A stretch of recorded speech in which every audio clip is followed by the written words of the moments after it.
వెనుకబడ్డ ప్రాంతమైన కొడంగల్లో ఇవాళ 4,400 కోట్ల రూపాయలతోని ఇవాళ అభివృద్ధి పనులు చేసుకుంటున్నాం. మీరందరూ కూడా ఒకసారి ఆలోచించాలి. వారు శాసనసభలో ఎమ్మెల్యేగా తెలంగాణ కోసం ఆ రోజు గవర్నర్ ప్రసంగంలో ఆ రోజు మేమందరం కలిసి ఏ విధంగా కొట్లాడినో చూసినాం.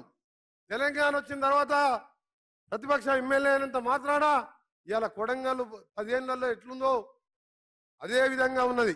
The best college for intermediate Unacademy Madhapur. ఇవాళ తెలంగాణలో కాంగ్రెస్ పార్టీ ప్రజాప్రభుత్వం రావడం ఇవాళ మీ రూపురేఖలు మార్చే విధంగా కొడంగల్, మక్తల్, నారాయణపేట సంబంధించిన లిఫ్ట్ ఇరిగేషనే కాదు, రోడ్స్ సంబంధించిన మా శాఖ నుంచి కూడా 400 కోట్ల పైన చోటుని ఇలా డబుల్ రోడ్ వేసే కార్యక్రమం కానీ ఇంకా మిగిలిపోయిన వైద్య కళాశాల కానీ ఇవన్నీ చేసుకుంటున్నాం. మన దురదృష్టం ఏంటంటే 10 సంవత్సరాలు తెలంగాణ ఇచ్చిన కాంగ్రెస్ పార్టీ ఇవాళ గజ్వేల్, సిరిసిల్ల, సిద్దిపేటకే అభివృద్ధిగా నోచుకుంది తప్ప ముఖ్యంగా మహబూబ్నగర్ లాంటి వెనుకబడ్డ జిల్లా, నల్గొండ జిల్లా ఫ్లోరైడ్ ముట్టుకుంటే భయం, నీళ్లు తాగాలంటే భయం, అలాంటి జిల్లాను పక్కన పెట్టిండు. కానీ మన ముఖ్యమంత్రి గారు వచ్చిన మొదటి రోజుకెళ్ళి మూసి మూసి అనుకుంటా ఎక్కడ మాట్లాడినా దాన్ని ప్రక్షాళన చేయాలి. హైదరాబాద్, సికింద్రాబాద్తో పాటు నల్గొండ జిల్లాలో లక్షలాది మంది రకరకాల రోగాలతో ఇవాళ ఇబ్బందులు పడుతున్నారు, చనిపోతున్నారు అని చెప్పి ఇలా మూసి ప్రక్షాళనకు నడుము కట్టి ఇలా కార్యాచరణ తీసుకొని ముందుకు పోతున్నాం. అందుకనే కేసీఆర్ గారిని అడుగుతున్నాను, ఇలా 6 లక్షల కోట్లు అప్పు చేసి కమిషన్లు వచ్చే కాళేశ్వరం కట్టి 3 ఏళ్ళకే ఇలా మేడిగడ్డ బ్యారేజ్ కట్టి లక్షల కోట్లు సంపాదించడం తప్ప ఎప్పుడైనా మూసి మీద ఆలోచించడవా?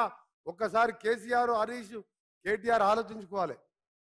సిగ్గు లేకుండా రేపటికెళ్ళి మొదలు పెడతారంట పోరుపాట అంట. కృష్ణా వాటర్ గురించి పోరుపాట మొదలు పెడతారంట.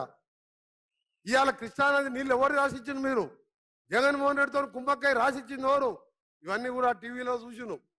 ఇవాళ రేవంత్ రెడ్డి గారు మన గౌరవ ముఖ్యమంత్రి గారిని ఎదుర్కోలేక బొక్కలిగి అని చెప్పి నాటకాలు ఆడి అసెంబ్లీ ఇంట్లో కూర్చున్నాడు తప్ప అసెంబ్లీకి వచ్చే ధైర్యం చేయలే.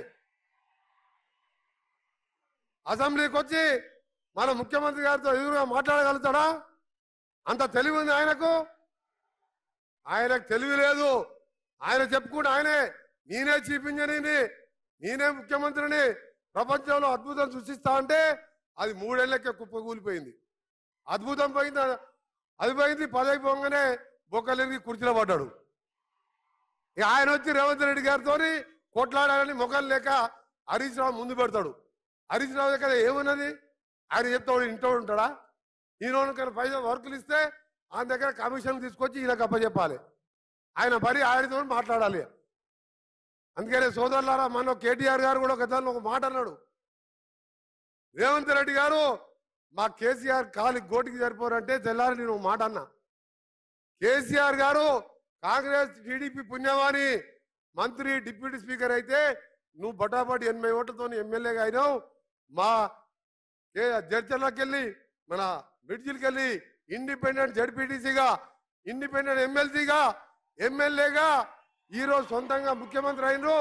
నీ కుటుంబం మొత్తం కూడా ఇవాళ మా రేవంత్ రెడ్డి, మా ముఖ్యమంత్రి గారి ఎడమ గారి గోటికి కూడా సరిపోరే ఒక మాట చెప్పిన.